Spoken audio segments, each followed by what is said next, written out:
Hola chicos, buenos días. Empezamos la semana y también el mes de junio. Ya dejamos atrás mayo con las fiestas, virtuales, pero fiestas. Y ahora empezamos con la recta final del curso. Yo estoy ya terminando de corregir los últimos libros, preparando el material para cuando las familias vengan a recogerlos y cerrando el curso como lo haríamos si estuviéramos aquí.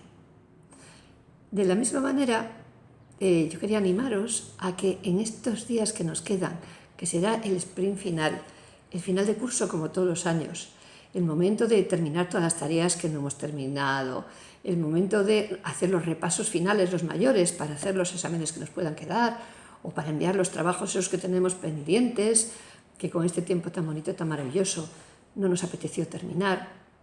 Yo no sé si os pasó a los demás, pero a mí, al principio de la cuarentena, cuando nos fuimos para casa, lo dejamos todo como estaba en el colegio. No recogimos nada, no hubo tiempo. Los primeros días que estaba en casa, pues estaba como eléctrica, se me dio por hacer, por terminar, por esas cosas que nunca haces porque nunca te da tiempo, un par de libros que estaban sin acabar de leer, ordenar las estanterías, la mesa de estudio, limpiar la casa, ordenar los armarios, todas esas cosas que no hacemos a diario porque no nos da tiempo. Dije, qué bien, 15 días en casa para hacer todo esto. Cuando después de esos 15 días la cosa empezó a alargarse, dijimos, bueno, a ver si después de Semana Santa podemos volver al cole. Ya empecé a bajar el ritmo de trabajo. Cuando el tiempo se fue alargando cada vez más, pues te daba más pereza porque veías que esto no tenía mucha salida. Yo me imagino que a algunos de vosotros os ha podido pasar lo mismo.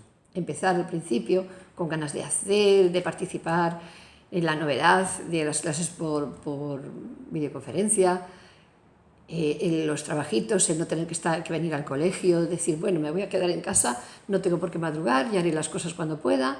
Decíamos, las rutinas, las rutinas, las rutinas. Pero la realidad es que a medida que el tiempo fue pasando, las rutinas se hicieron cada vez más difíciles, al menos a mí. Ahora es el momento de hablar del esfuerzo. El esfuerzo es una cualidad que todos tenemos, pero que tenemos que ejercitar. Muchas veces a lo largo de nuestra vida nos dicen el último esfuerzo para ganar una carrera, el último esfuerzo para ganar un partido, el último esfuerzo para acabar un curso. Es lo que yo os animo ahora, a que hagáis el último esfuerzo para acabar este curso tan peculiar de la mejor manera posible. Y ahora os dejo para que sigáis pensando en las cosas que podéis hacer. Mientras tanto, yo me voy a dedicar a hacer un pequeño esfuerzo para terminar de recoger mi clase.